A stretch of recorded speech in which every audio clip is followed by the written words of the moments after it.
Let's zero in granular level to Game 7, as you pointed out, that the Astros were up 2-0. Greinke was sitting in a rocking chair. I mean, he was having the start of his life, and now he's 8 outs away. He gives up a home run to Rendon and then a walk subsequent to that, and out comes A.J. Hinch. And I know that this is the way the world goes in baseball these days, despite having 80 pitches, despite how dominant you have been. Just a couple of batters is all it takes for a hook to bring in somebody who can throw 90, 100 miles an hour. Do you think that was the proper maneuver last night, Bob?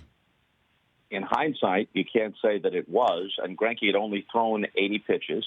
He made the one mistake. He left one out over the plate to Rendon, and Rendon launched it. And were it not for Strasburg, Rendon would certainly have been the most valuable player. Had an incredible World Series for the Nats.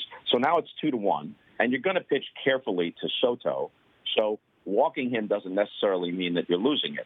But what enters into A.J. Hinch's thinking is that Will Harris has been just great for the Astros through the regular season and into the postseason. If there was any sign of weakness, it was that he was used heavily, and he had given up a home run to Rendon in Game 6.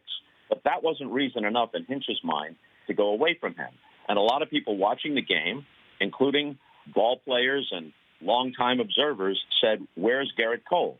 And A.J. Hinch's thought was, Cole has never pitched out of the bullpen in his entire professional career. So if he was going to use him, he was going to use him at the start of an inning, a clean inning, rather than bring him in cold or with someone on base. So he goes to Will Harris, and the ball that Howie Kendrick hit sliced down the right field line, plunks over the foul pole, onto the foul pole, just over 320 feet.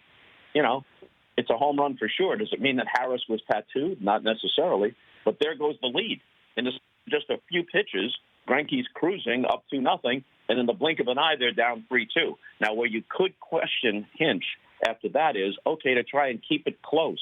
You've got the guy who's been the best pitcher on the planet over the course of this season. To keep it close, even though you're down 3-2, why not bring in Cole in the 8th? I think that's the larger question for Hinch, who, no matter what happened in Game 7, is still one of baseball's best managers. And he is. There's no doubt about it. I mean, the guy's an amazing button pusher, not just strategically during a game, but also just in clubhouses and what to do and how to handle situations, from hurricanes to you name it. The guy has just been terrific. I guess it's just maybe lamenting the way that the game is managed overall and generally, that somebody who's cruising, a Cy Young Award winner like Greinke, 80 pitches in, it's like home run and a walk that, as you point out, was maybe strategic in its own right. Also, I might add, aided by what looked like a ball 3 that was a strike in the box on the screen that I'm sure umpires hate so much.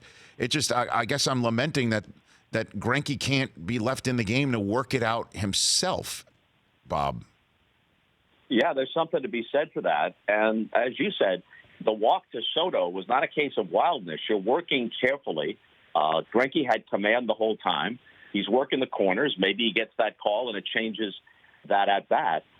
The other part of the thinking is the dreaded third time through the lineup. So he was hitting that third time through the lineup. But to your point, he'd only thrown 80 pitches, and all but one of them had been pretty much what he intended, just the one he left out over the plate to Rendon. In hindsight, there's no denying that he should have been left in. Over the course of a season and all the thought that goes into it, you can defend what Hinch did. For more of The Rich Eisen Show, tune to Audience Channel 239 on DirecTV for free on BR Live or download the Rich Eisen Show app.